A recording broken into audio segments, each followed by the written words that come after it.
Basic mathematics and সায়েন্সে তোমাদের জন্য স্বাগত। আমি সেই শুভঙ্কর রাজবংশী। আজকে আমাদের টপিক হচ্ছে ত্রিকোণমিতি।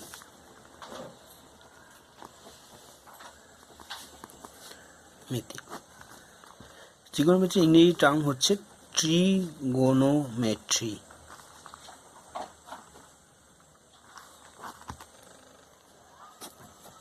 ওকে, তো ত্রিকোণমিতি হচ্ছে গিয়ে একটা গ্রিক টার্ম।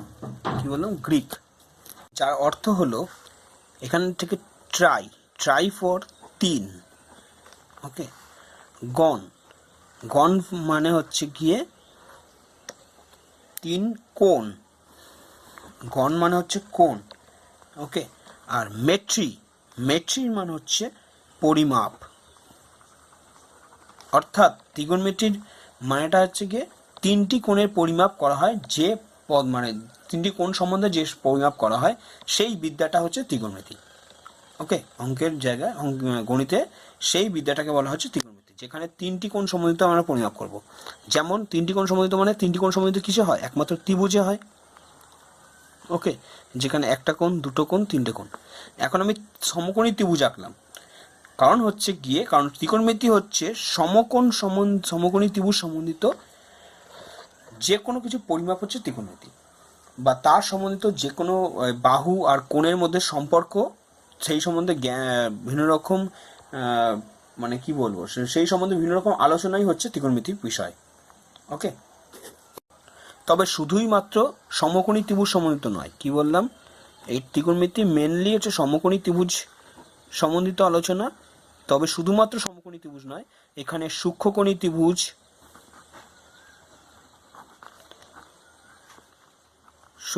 ত্রিভুজ, তারপরে তোমার হচ্ছে স্থূলকোণী ত্রিভুজ এই সম্বন্ধিত আলোচনা করা হয়।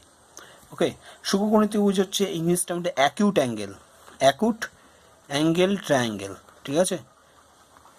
আর স্থূলকোণী ত্রিভুজ হচ্ছে অবটিউজ অ্যাঙ্গেল ট্রায়াঙ্গেল। তো এই ধরনের ত্রিভুজগুলো আমরা কি করব?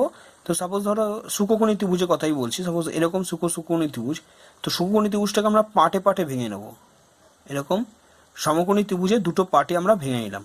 তাহলে এইখানে এটা একটা সমকোণী, এটা একটা সমকোণী, তাহলে এটা একটা সমকোণী পার্ট, এটা একটা সমকোণী পার্ট। এরকম সমকোণী পার্টে ভেঙে নিয়ে আমরা ক্যালকুলেশন করব। ওকে, সেইভাবে আমরা স্থূলকোণী ত্রিভুজে কোনো রকম পার্টে ভেঙে নিয়ে ক্যালকুলেশন করতে পারবো।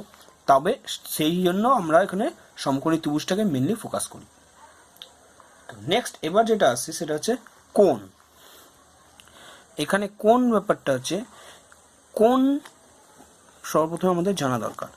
তো কোণ সম্বন্ধিত যদি আমাদের জানতে হয়, সর্বপ্রথমে জানতে হবে কোণের আগে একটা জিনিস জানতে হবে, সেটা হচ্ছে পিথাগোরাসের সূত্র।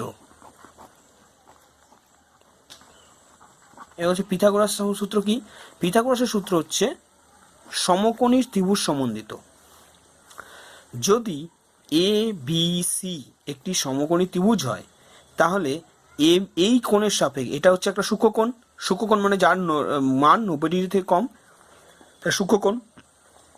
এই কোণের ঠিক উল্টো দিকের বাহু অর্থাৎ এবি, এই বাহুটাকে বলা হয় এই কোণের সাপেক্ষে অর্থাৎ সি কোণের সাপেক্ষে এবি হচ্ছে লম্ব, মানে এবির যে পরিমাপ সেটাকে বলা হয় লম্ব। আর বিসি এই পরিমাপটাকে বলা হয় ভূমি। অবশ্যই মনে রাখতে হবে লম্ব ভূমি পরিবর্তিত হয় কেন? কারণ হচ্ছে কোণের সাপেক্ষে সবসময় লম্ব ভূমি হয়ে থাকে। তাহলে এগুলো যেটা হবে সেটা সবই কোন কোণের সাপেক্ষে? অ্যাঙ্গেল সি এর সাপেক্ষে, ঠিক আছে। অ্যাঙ্গেল সি এর সাপেক্ষে রেসপেক্টে। যদি আমি অ্যাঙ্গেল এ এর রেসপেক্টে বলি তাহলে আবার উল্টে যাবে, তখন সেটা এ এর উল্টো দিকে কে আছে? বিসি। তখন বিসি হয়ে যাবে হচ্ছে লম্ব, কারণ এর উল্টো দিকে যে বাহুটা থাকে সেটাকে লম্ব বলা হয়। আর তার সঙ্গে সম্বন্ধিত মানে ওই কোণ সম্বন্ধিত যে বাহুটা থাকে, এখানে এই কোণের সঙ্গে কোনটা লেগে আছে? এই কোণ বাহুটা লেগে আছে এবি। হ্যাঁ, এখন বলতে পারো এসিও তো লেগে আছে। হ্যাঁ, এসিটাকে আমরা বলি অতিভুজ। অতিভুজ কিন্তু কোনো পরিবর্তন হয় না, কারণ অতিভুজ হচ্ছে সমকোণী ত্রিভুজের সব থেকে বড় বাহু। কি বললাম? সব থেকে বড় বাহু হচ্ছে অতিভুজ। তাহলে এবি বাহুটা হচ্ছে গিয়ে ভূমি।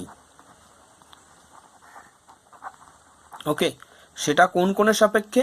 এটা হচ্ছে এ কোণের সাপেক্ষে, এর সাপেক্ষে। হলো? তো পিথাগোরাসের সূত্র এটা বলছে, সেটা হচ্ছে লম্ব স্কোয়ার, মানে এবার যেটা কোণের সাপেক্ষে নেব সেটা হিসাব করব, অর্থাৎ A B square plus BC square equal to AC square, অর্থাৎ লম্ব স্কোয়ার প্লাস ভূমি স্কোয়ার ইজিক্যাল টু অতিভুজ স্কোয়ার, মানে এদের পরিমাপটা এর সঙ্গে সমান হয়। এই সূত্রটাই হচ্ছে পিথাগোরাসের সূত্র নামে পরিচিত। ঠিক আছে, উদাহরণ হলো suppose 3 square plus 4 square, 3 square plus 4 square মানে হচ্ছে 9 প্লাস 16 ইজিক্যাল টু 25, এটা 5 এর স্কোয়ার। তাহলে যে ত্রিভুজটা উৎপন্ন হবে সেটা তার বাহুর দৈর্ঘ্য হবে 3 4 5, এটা হবে 5, এটা 3 অথবা এটা 3, এটা 4, 3 4 5 নিয়ে একটা সমকোণী ত্রিভুজ উৎপন্ন হবে। ওকে, তাহলে বাহুর দৈর্ঘ্য দেখে আমরা মোটামুটি একটা আইডিয়া পাবো। তা আর বাহুর দৈর্ঘ্য দেখে আইডিয়া পাবো, প্লাস হচ্ছে উল্টোভাবে বলা যায় যে বাহুর দৈর্ঘ্যগুলো থেকে আমরা অতিভুজের পরিমাপ বার করতে পারবো এই সূত্র থেকে, পিথাগোরাস সূত্র থেকে। তো যাই হোক, তাহলে বুঝতে পারবো সেটা হচ্ছে সমকোণী ত্রিভুজ উৎপন্ন হয়। তো যেটা আমরা ছিলাম সেটা হচ্ছে কোণের পরিমাপ। তো এখানে যে কোণটা হচ্ছে সেটা হচ্ছে সূক্ষ্মকোণ, এখানে যে কোণটা হচ্ছে সেটা সূক্ষ্মকোণ, শুধুমাত্র এটা 90 ডিগ্রি, তবে এই দুটো কোণের সমষ্টি তাহলে কত? 90 ডিগ্রি। তো যাই হোক, এই যে কোণের পরিমাপ, এই কোণটা থেকে আমাদের কতগুলো জিনিস জানা আছে। সেটা হচ্ছে প্রথম কথা, কোণের যখন পরিমাপ করবো তখন কোণ দুভাবে পরিমাপ করা হয়, অর্থাৎ কোণ দুভাবে মাপা যায়। একটা হচ্ছে অ্যান্টি ক্লকওয়াইজ, অর্থাৎ ঘড়ির কাঁটার বিপরীত দিকে, আর একটা হচ্ছে ঘড়ির কাঁটার দিকে। এ হলো ঘড়ির কাঁটার বিপরীত দিকে। ঘড়ির কাঁটার দিকে কি? হ্যাঁ, যখন আমরা কোনো বাহুর মানে কোনো কোণ মাপবো, যদি সেটা ঘড়ির কাঁটার বিপরীত দিকে মাপতে শুরু করি, তাহলে যে কোণটা পাবো সেই কোণটাকে বলবো আমরা ধনাত্মক কোণ। ওকে, পজিটিভ অ্যাঙ্গেল। আর যেটা আমরা ঘড়ির কাঁটার দিকে মাপবো, ধরো সাপোজ এখান থেকে নিয়ে আমরা নিচের দিকে মাপছি, তাহলে এই যে অ্যাঙ্গেলটা পাবো সেটাকে আমরা নেগেটিভ অ্যাঙ্গেল বলবো, মানে ঋণাত্মক কোণ বলবো।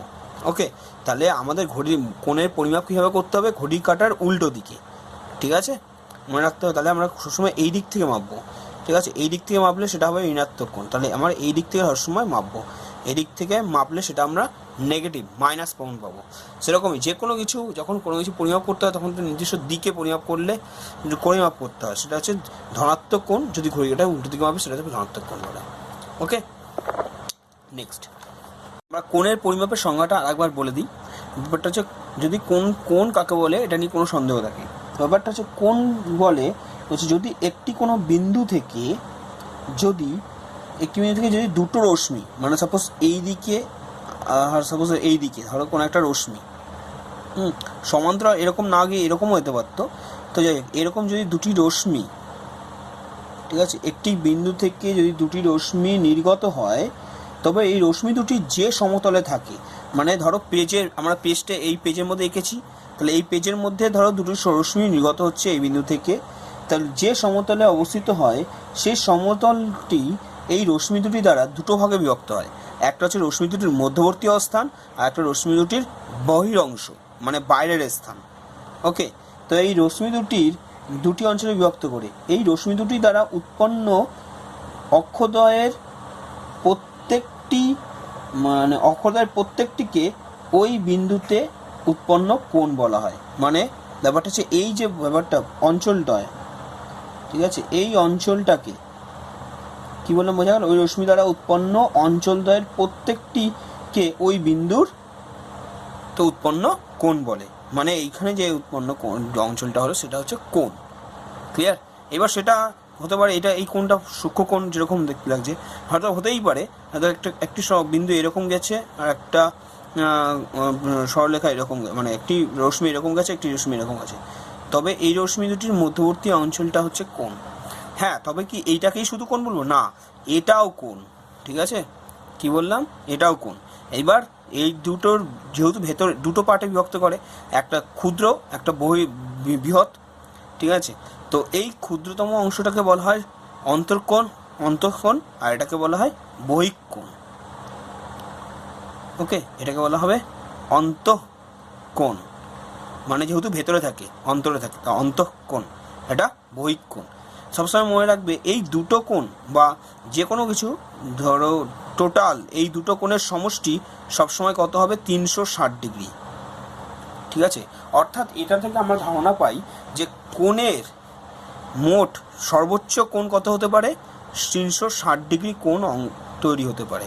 মানে একটি রশ্মি যদি পুরো একটা রশ্মি দুটো যদি পুরো তাদের মধ্যবর্তী অ্যাঙ্গেল সম্পূর্ণ হতে পারে, সম্পূর্ণ কোণ কখন হবে, যখন দুটো রশ্মি একে অপরের ওপর সমাপতিত হবে, মানে ওভারল্যাপ হবে, এই তখন এই পুরো যে কোণটা উৎপন্ন হবে সেই কোণের মাপ হবে 360 ডিগ্রি। মনে রাখতে হবে কোনো কোণের পরিমাপ 360 ডিগ্রির বেশি হতে পারে না। ওকে, যখন এই কোনো কোণ এই 360 ডিগ্রি পরিমাপ হবে তখন সেই কোণটাকে বলা হয় যে সরল কোণ।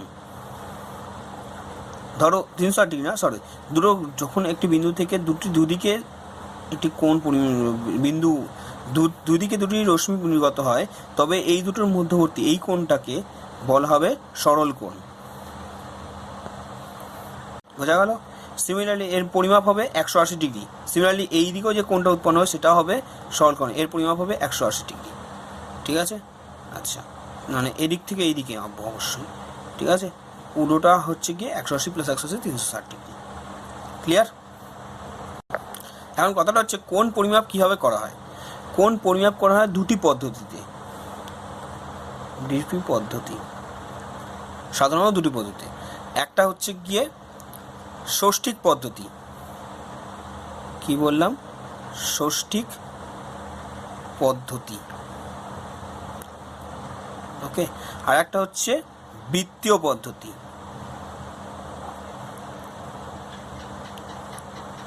তো ষষ্ঠিক পদ্ধতি মানে যে পদ্ধতিতে আমরা ডিগ্রি দিয়ে লিখি, যেমন 60 ডিগ্রি, 70 ডিগ্রি ইত্যাদি হচ্ছে ষষ্ঠিক পদ্ধতি। আর বৃত্তীয় পদ্ধতি যেখানে আমরা পাই, রেডিয়ান, ঠিক আছে, পাই দিয়ে লিখি। অর্থাৎ এই পদ্ধতিতে একক হচ্ছে গিয়ে, এটা একক হচ্ছে গিয়ে ডিগ্রি। কি বললাম, এই পদ্ধতিতে একক হচ্ছে ডিগ্রি, আর এই পদ্ধতিতে একক হচ্ছে রেডিয়ান, মনে থাকবে। তো এই পদ্ধতিতে কী হবে, যেমন 60 ডিগ্রি, তাহলে এই দুটো পদ্ধতির মধ্যে সম্পর্ক, যেমন আমরা সিজিএস পদ্ধতি, তারপর তোমার হচ্ছে কি এমকেএস পদ্ধতি মানে এসআই পদ্ধতি, এগুলো যেমন আমরা কি করেছি, আমরা যেরকম সম্পর্ক জানি, সেরকম এই দুটো পদ্ধতির মধ্যে আমরা সম্পর্ক বার করতে পারবো। যেমন ব্যাপারটা, সম্পর্কটা হচ্ছে 180 ডিগ্রি = পাই রেডিয়ান, ঠিক আছে। আচ্ছা, ব্যাপারটা এখানে আগে ব্যবহার করা সি দেওয়া হতো, তো এখন এই সিটার ব্যবহার প্রায় উঠে গেছে। তো এখন সিটা না দিলেও অঙ্ক করা যায়, ঠিক আছে। তো আমরা এটাকে পাই সি দিয়ে লিখছি, তবে না দিলেও এখন চলে। তো 180 ডিগ্রি = পাই রেডিয়ান, তাহলে 1 ডিগ্রি = এই রিলেশন থেকে আমরা পাই পাই/180 রেডিয়ান, ঠিক আছে। আচ্ছা, সিমিলারলি তাহলে যদি আমি 60 ডিগ্রিটাকে যদি আমি রেডিয়ানে পরিবর্তন করতে চাই, এখন একটা পদ্ধতি থেকে আরেক পদ্ধতি, যেমন ধরো সেন্টিমিটার, যেমন 2 মিটার, এটাকে যদি ধরুন সেন্টিমিটার নিয়ে আসে তাহলে কী দেবে, 200 সেন্টিমিটার। তাহলে এই 2 মিটারটা কি সিজিএস পদ্ধতিতে, এই এসআই পদ্ধতিতে 2 মিটার দূরত্বের একক। তো সিমিলারলি সিজিএস পদ্ধতিতে দূরত্বের একক কি, সেন্টিমিটার। তার জন্য সেটাকে আমরা কি কনভার্ট করলে আমরা এরকমভাবে কনভার্ট করতে পারি, একটা সরল সম্পর্ক। সিমিলারলি আমাদের ডিগ্রি থেকে রেডিয়ানে যখন কনভার্ট করবো তখন 1 ডিগ্রি = পাই/180 রেডিয়ান, ওকে। বা যেমন সিমিলারলি আমরা যদি 60 ডিগ্রিটাকে কনভার্ট করতে চাই, তাহলে 60 ডিগ্রি = যদি 1 ডিগ্রি এটা হয়, তাহলে 60 ডিগ্রি কী হবে, 60 পাই/180, ওকে, রেডিয়ান। তাহলে এটা দিয়ে এটা কাটাকুটি করলে এটা পাওয়া যায় 318, তার মানে পাই/3 রেডিয়ান, ওকে। তাহলে কোণের থেকে দুটো পদ্ধতিতে, এটা হচ্ছে ষষ্ঠিক পদ্ধতি, এটা হচ্ছে বৃত্তীয় পদ্ধতি। ঠিক আছে। আচ্ছা, নেক্সট। আচ্ছা, ষষ্ঠিক পদ্ধতির ইংলিশ টার্মটা হচ্ছে সেক্সাডেসিমাল ডেট মেথড, আর বৃত্তীয় পদ্ধতির ইংলিশ টার্ম হচ্ছে সার্কুলার মেথড বা সার্কুলার সিস্টেম। ওকে। আচ্ছা, যেরকম আমাদের এসআই পদ্ধতিতে আরও অনেক ইউনিট আছে, মানে আরও অনেক পার্টে পার্টে ভাঙা যায়। তো যাই হোক, আমাদের এরকমই ডিগ্রি, ধরো কোণের পরিমাপ 1 ডিগ্রি থেকে ক্ষুদ্র হতেই পারে। ঠিক আছে, তাহলে তার পরিমাপ কী করে মাপবো? যেমন আমাদের ঘড়িকার সময়ের হিসাবটা ঠিক যেরকমভাবে মাপা হয়, ঠিক সেই রকম টাইপেরই অনেকটা হচ্ছে আমাদের অ্যাঙ্গেলের পরিমাপ। অর্থাৎ 1 ডিগ্রি মানে হচ্ছে 60 মিনিট। মিনিটটার ইউনিট চিহ্নটা কি? একটা ড্যাশ মতো, ফুট, যেরকম ফুটের সাইন দিয়ে একটা ড্যাশ দিতে সেরকম টাইপের। একটা মিনিটটা হবে 1 ডিগ্রি ইজ ইকাল টু 60 কি 1 ডিগ্রি ইজ 60 মিনিট, এটাকে বলা হয় মিনিট। ব্যাগটা লিখে দিচ্ছি, minute. Similarly 1 minute is equal to 60 second, এখানে ডবল ড্যাশ। ওকে, যদি না বুঝতে পারো আমি পাশে লিখে দিচ্ছি আগে ভালো করে, 60 সেকেন্ড ডবল ড্যাশ। তাহলে এটাকে লিখবো সেকেন্ড, যেরকম আমরা নিজ সময় হিসাব করি 6 এইরকম হবে অ্যাঙ্গেল হিসাব। ওকে, আর রেডিয়ানে কোনো একটাই একক হয় রেডিয়ান, আর কোনো পরিবর্তন ছোটো ছোটো একক হয় না, সব কটাকে ওতে ভগ্নাংশ আকারে লেখা হয়ে থাকে। যেমন ধরো 5/3, যেরকম এক্সাম্পল 5/3 রেডিয়ান। ওকে, তারপরে তোমার ধরো আরও এক্সাম্পল হতে পারে, যেমন ধরো 5/4, ঠিক আছে, রেডিয়ান। 3π/4 radian, 3π/4 radian. ওকে, এরকম ভগ্নাংশ আকারে লেখা যেতে পারে। এবার কথাটা হচ্ছে কোন পরিমাপ করবো কী করে, কোন মাপবো কী করে? তা কোন মাপার একটা সঠিক পদ্ধতি হচ্ছে কোন ইজ ইকাল টু চাপ বাই ব্যাসার্ধ। এখন যার চাপ নিচ্ছে, মানে চাপ বাই ব্যাসার্ধ মানে অবশ্যই বৃত্ত চাপ বাই বৃত্তের ব্যাসার্ধ। এখন যেমন আমি ধরো কোন একটা অজ্ঞাত অ্যাঙ্গেল দিয়ে দিয়েছে, অজ্ঞাত কোণ দিয়ে দিয়েছে এটা, তো আমি এটা কোন পরিমাপ করবি করে? তো আমার এখানে একটা ব্যাসার্ধ নিয়ে, ধরো এই ব্যাসার্ধ নিয়ে আমি একটা বৃত্তচাপ অঙ্কন করব, হলো। তাহলে আমি যেটা পেলাম সেটা হচ্ছে এই দূরত্ব, আর এটা সমান, তাহলে এটা আর, এটা আর ব্যাসার্ধ। তো ধরে নিলাম চাপ, এই যে এটা যেটা আসছে সেটা হচ্ছে চাপ, তাই এটাকে কী দিয়ে লিখবো? এস, বুঝছে, বৃত্তচাপ। এখানে একটা অ্যাঙ্গেল করবে, সেই অ্যাঙ্গেলটা যে অ্যাঙ্গেলটাই করুক, ঠিক আছে। সাধারণত অ্যাঙ্গেলকে কী চিহ্ন দিয়ে লেখা হয়? সাধারণত অ্যাঙ্গেলকে থিটা চিহ্ন দিয়ে লেখা হয়। কি বললাম? এটাকে বলা হয় থিটা, থিটা, ঠিক আছে। এটাও গ্রিক অক্ষর থিটা। তারপরে তোমার হচ্ছে ফাই, ঠিক আছে, ফাই, ঠিক আছে। আমি উচ্চারণগুলো পাশে লিখে দিচ্ছি, থিটা, তারপরটা ফাই ইত্যাদি, এরকম থিটা, ফাই, তারপর আলফা, এটাকে আলফা বলে, আলফা, আলের মাথায় আলফা ইত্যাদি। এইরকম অ্যাঙ্গেল পরিমাপ মানে দিয়ে চিহ্ন দিয়ে আমাদের অ্যাঙ্গেল বোঝানো হয়। কখনো ডেল্টা দিয়ে দেখানো হতে পারে, বিটা, গামা ইত্যাদি ইত্যাদি। তোমরা এরকম অনেক সাইন পেয়েছো। তো যাই হোক, এইগুলো হচ্ছে থিটা। ওকে, থিটা যদি দেখি, তাহলে থিটা কোণটার পরিমাপ হবে theta is equal to S/R, ঠিক আছে। তো এখন এই বৃত্তচাপের ব্যাসার্ধের, মানে বৃত্তচাপের যে এই দৈর্ঘ্যটা, এই দৈর্ঘ্যটা কী করে পরিমাপ করব? এই দৈর্ঘ্যটা পরিমাপ করবো আমরা মনে করে দেখো, আমরা যখন আগে করেছি যে ধরো একটা কোনো বৃত্ত অঙ্কন হচ্ছে, বৃত্তটার পরিসীমা কত, আমরা কী করে পরিমাপ করেছি পরিসীমা? মনে করে দেখো, বৃত্তর পরিসীমা মেপেছি আমরা 2πr দিয়ে, তাই না মেপেছি বৃত্তের পরিসীমা। তো সিমিলারলি আমরা যদি বৃত্ত চাপ মাপতে চাই, তাহলে 2πr ফর কার জন্য? 360 ডিগ্রির জন্য। এখন এখানে কত ডিগ্রি কোণ করেছে? সেটা থিটা, তাহলে আমরা এখানে ইন্টু থিটা বাই 360। ওকে, কোথা থেকে এই টার্মটা আসলে বোঝা গেল না, তো আমি বলে দিচ্ছি। 360 ডিগ্রি যখন অ্যাঙ্গেল, তখন হচ্ছে বাহুর পরিধি হচ্ছে 2πr, বোঝা গেল। যখন 1 ডিগ্রি অ্যাঙ্গেল, তখন পরিমাপ হচ্ছে গিয়ে পরিসীমা হচ্ছে 2πr বাই 360। আর যখন 60 ডিগ্রি 60 ডিগ্রি না, থিটা অ্যাঙ্গেল, তখন কোণের পরিমাপ হবে 2πr বাই 360 ইন্টু থিটা। তাই বোঝা গেল তো। তো তাই যদি হয়ে থাকে, তাহলে আমি এটাকে ভাঙিয়ে লিখতে পারি থিটা বাই 360 ইন্টু 2πr লেখা যেতেই পারে। ওকে, তো সেটাই হচ্ছে আমাদের ফর্মুলা, মনে থাকবে। আচ্ছা, এবার আসছি রেডিয়ান কাকে বলে। তো আমরা যদি এস এর মান বার করতে পারি, আর এর মান জানি, তাহলে এটা দুটো অনুপাত করলে আমি থিটার মান পেয়ে যাব। ওকে, তো যাই হোক, আগেরটাতে এইবার আসছি আমরা কি রেডিয়ান। রেডিয়ান কাকে বলে? রেডিয়ানের সংজ্ঞা হচ্ছে, যদি ধরো কোনো একটা বৃত্তের ব্যাসার্ধ আর, সেটা যদি বৃত্তের ধরো এরকম একটা কোণ করে যে যার বৃত্তচাপ সমান, মানে এই পরিমাপটা যদি আর হয়, ওকে, তাহলে যে কোণ ব্যাসার্ধের সমান যদি বৃত্তচাপ কোনো যে চাপ অঙ্কন করে, মানে যতটা অ্যাঙ্গেল করলে সেই চাপটার সঙ্গে সমান হয়, পরিমাপ সমান হয়, সেই অ্যাঙ্গেলটাকে বলা হচ্ছে 1 রেডিয়ান। তাহলে যেখানে থিটার মানটা হয়ে যাবে 1 রেডিয়ান, মনে থাকবে? ক্লিয়ার?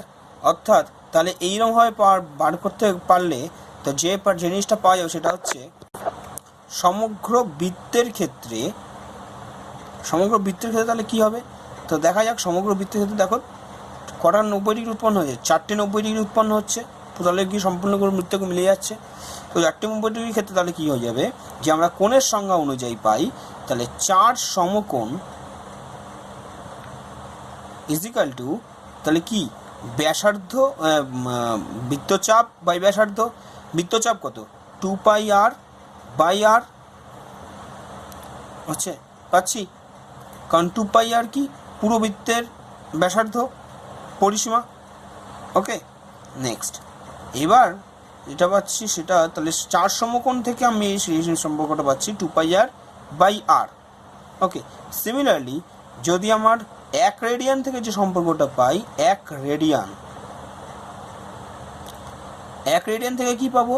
1 রেডিয়ান থেকে পাবো হচ্ছে যদি বৃত্তের চাপ বাই ব্যাসার্ধ, তো চাপ কত? r/r। ওকে, তাহলে এখন আমরা 1 রেডিয়ান বাই 1 সমকোণ যদি 4 সমকোণ করে থাকি, তাহলে 1 রেডিয়ান বাই 4 সমকোণ,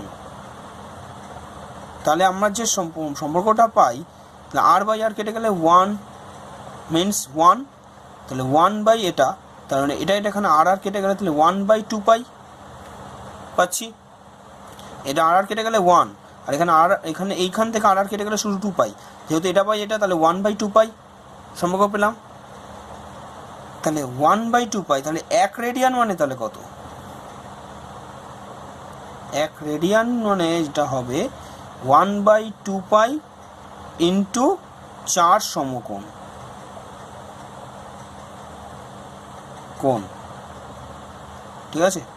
এখন 4 সমকোণ যদি যেমন তো 2 দিয়ে কেটে গেলে তাহলে পড়ে থাকবে 2 সমকোণ, তাহলে এখানে পড়ে থাকলে 2 সমকোণ বাই পাই, তাই তো? এটা হচ্ছে আমরা 1 রেডিয়ানের মান। এখন 2 সমকোণ মানে কত? 90 ডিগ্রি, সরি 90 ডিগ্রি বলি, 1 সমকোণের মান 90 ডিগ্রি, তাহলে 2 সমকোণ মানে কত? 180 ডিগ্রি, তাহলে 180 ডিগ্রি বাই পাই, ঠিক আছে। তাহলে এটা যেটা পাবো 180 ডিগ্রি বাই পাই মানে হচ্ছে গিয়ে, তাহলে এখান থেকে আমরা পাইয়ের মানটা বসাই। তো পাইয়ের আমরা আসন্ন মান কি জানি? পাইয়ের আসন্ন মান হচ্ছে 22/7, তাই তো? তবে 1 সমকোণ 1 রেডিয়ান মানে আমরা কি পেলাম? 1 রেডিয়ান মানে আমরা এটা পেলাম সেটা হচ্ছে 2 মানে 180/22/7। এবার এটা উল্টে গেলে তাহলে এটা দ্বারা সেটা হচ্ছে এটা গুণ হবে, তাহলে এখানে এটা পাবো সেটা 180 গুণ 7/22। তো এটা ভাগ করলে যেটা পাবো সেটা হচ্ছে একটা 57 ডিগ্রি সামথিং কিছু একটা পাবো। তো 57 degree 16 minute 22 second, 57 degree 16 minute 22 second এটা প্রায়, কারণ ভাগটা আরও চলছে। এটা একটা আসন্ন মান পাই। তাহলে 1 রেডিয়ান মানে কত? 57 ডিগ্রি 16 মিনিট 22 সেকেন্ড। তাহলে 1 রেডিয়ান মানে 57 ডিগ্রি 16 মিনিট 22 সেকেন্ড প্রায়, অ্যাপ্রক্সিমেটলি। ওকে, এবার সাপোজ একটা অঙ্ক দেওয়া আছে। সাপোজ বলা হয়েছে যে 40 ডিগ্রি 16 মিনিট 24 সেকেন্ডকে রেডিয়ান এককে প্রকাশ করো বা রেডিয়ানে প্রকাশ করো। তাহলে কি করতো আমরা? তো আমরা ফার্স্ট টাইম এখান থেকে আমরা প্রত্যেকটা পুরোটাকে, কারণ আমাদের সম্পর্ক কি আছে? আমরা সম্পর্ক জানি যে 1 ডিগ্রি ইজিক্যাল টু π/180 রেডিয়ান। তাহলে আমরা প্রথমে পুরোটাকে ডিগ্রিতে নিয়ে যাব। তো ডিগ্রিতে নিয়ে গেলে ফার্স্ট টাইম কী হবে? এখান থেকে 40 ডিগ্রি 16 মিনিট আর 24 সেকেন্ডকে যদি মিনিটে নিয়ে আসি তাহলে 24/60, এর সঙ্গে অ্যাড হবে মিনিট। ঠিক আছে, তো এটা কাটাকুটি হলে যেটা দাঁড়ায় সেটা হচ্ছে 40 degree 16 plus 16 minute, plus plus দিয়ে লেখা যায় প্লাস 2/5, 12 দিয়ে কাটলে 5 বারং 60। আচ্ছা, যোগ করলে সিমিলারলি এবার এটাকে যোগ করে দাও। যোগ করলে এটা দাঁড়ায় 40 ডিগ্রি প্লাস, তাহলে এটাকে যোগ করলে 5 × 80, 80 82, তাহলে 82/5, সরি ডিগ্রি না, এটা মিনিট। তাহলে মিনিট থেকে যদি আমি ডিগ্রিতে নিয়ে আসি তাহলে সেটা কী হবে? 60 দিয়ে আবার ভাগ করতে হবে।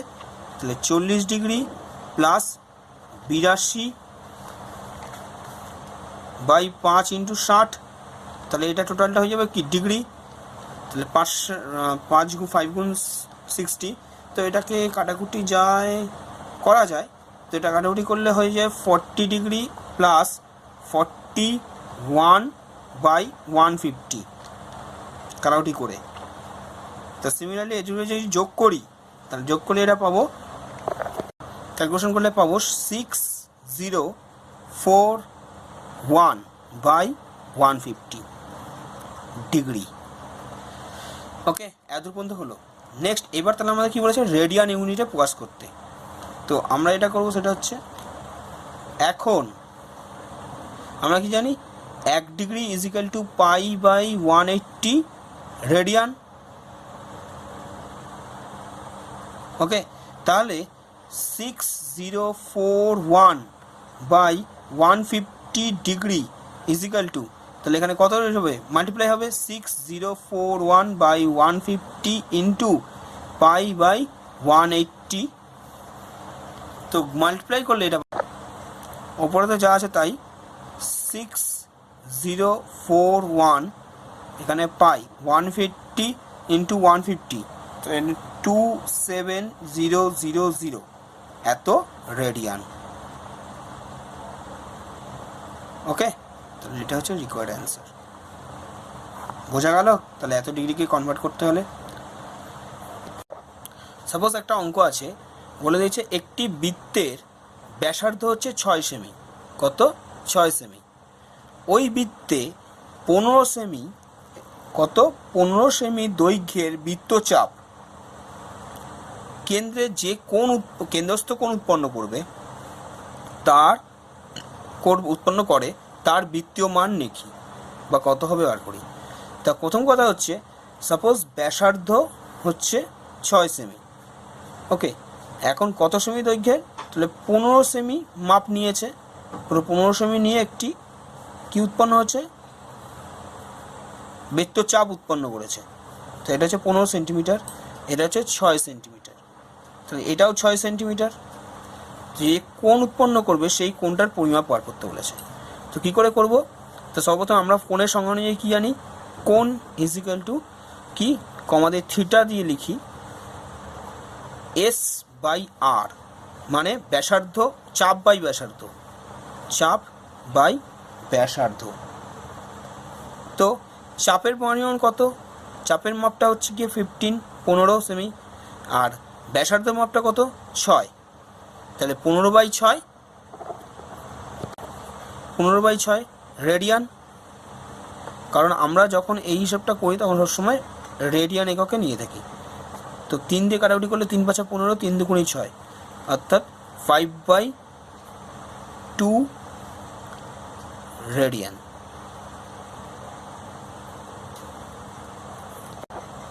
তো এখানে আমাদের অ্যান্সার শেষ। কিন্তু যদি আমাদের এটাকে পাইতে কনভার্ট করতে হয়, কি বললাম, পাই এককে যদি কনভার্ট করতে হয় মানে পাই দিয়ে লিখতে হয়, তাহলে সেটা আমি কীভাবে লিখব? এখন ভালো করে খেয়াল করো, 5/2 রেডিয়ান, তো আমি এখানে একসঙ্গে কাজ করতে পারি ইন্টু পাই/22/7। কেন? কারণ পাই হচ্ছে পাই আর 22/7 এখানে একই মান নিচ্ছি, কিন্তু আমরা যেটা করব সেটা হচ্ছে 22/7 পাইয়ের আকারে বার করব। তাহলে যেহেতু পাইয়ের মান 22/7 গুণ একই, তাহলে গুণ করলে এর সঙ্গে কোনো এক গুণ করা, তাহলে সেটাই রেডিয়ান বোঝায়। কি বললাম, বোঝা গেল? যেহেতু 22/7 পাই ইজিক্যাল টু 22/7, তাহলে পাই দিয়ে 22/7 ভাগ করলে একই সংখ্যা বোঝায়, তার মানে 5/2 রেডিয়ানই বোঝায়। ওকে, তো যাই হোক, এটা দিয়ে যদি মাল্টিপ্লাই করি তাহলে আমার যেটা দাঁড়ায় সেটা পাইয়ের আকারে লিখছি, ফরম্যাটে লিখছি। এই জন্য আমরা 5 × 7/2 × 22 পাই। ওকে, পাই সি লিখতে হবে, পাই রেডিয়ান একবার হবে। তাহলে আমার এখানে যেটা দাঁড়ালো সেটা 35 পাই সি বাই 44। এটা আর একটা অ্যান্সার। কিসে কনভার্ট, কোন আকারে লেখা, সেটা হচ্ছে পাই দিয়ে লেখা, পাই ইউনিটে লেখা। ওকে, মানে রেডিয়ান কিন্তু পাই ফর্মে, ঠিক আছে, যেখানে পাই থাকবে। ক্লিয়ার হলো? তো আজকে এত পর্যন্ত থাকুক। তো এখন এই ক্লাসটা দেখে মনে হচ্ছে যেন খুবই থিওরি। হ্যাঁ, শুধু থিওরি, কারণ ত্রিকোণমিতি শুরু করতে গেলে আমাদের এগুলো না জানলে হবে না। কারণ অ্যাঙ্গেলের মানটা আমাদের সর্বপ্রথম জানতে হবে। অ্যাঙ্গেল কী করে অ্যাঙ্গেল পরিমাপ করতে হয়, ঠিক আছে, কোথা থেকে এই সূত্রগুলো, ফর্মুলাগুলো কোথা থেকে ব্যবহার হচ্ছে মনে থাকবে, এবং কোনটা কার ওপর বেস করে ত্রিকোণমিতি কী জিনিস, এইগুলো সংজ্ঞা যদি না জানি আমরা ত্রিকোণমিতির সম্বন্ধে অন্ধকারে থাকি যাবো। তো এর জন্য আমাদের প্রত্যেকটা প্রথমে কনভার্সেশন, অ্যাঙ্গেল কনভার্সেশন, এগুলো হচ্ছে বেসিক আইডিয়া ত্রিকোণমিতি সম্বন্ধে, নাহলে পরবর্তীকালে আমাদের খুব প্রবলেমে পড়বো। ঠিক আছে, তো এইগুলো জানার জন্য এগুলো প্রথমে ধাতস্থ করে নিতে হবে, দেন তারপরে আমরা ত্রিকোণমিতির কিছু ফর্মুলা পরের ভিডিওতে ক্যালকুলেশন করবো। এগুলো যদি না জেনে থাকি তাহলে আমরা ওই সব ফর্মুলাগুলো ঠিকভাবে ধাতস্থ করতে পারবো না। তো যাই হোক, এর জন্য এই ক্লাসটা যদি ভালো লাগে অবশ্যই লাইক করো, শেয়ার করো, আর যারা নতুন আছে তারা অবশ্যই সাবস্ক্রাইব করে দিও। Thank you.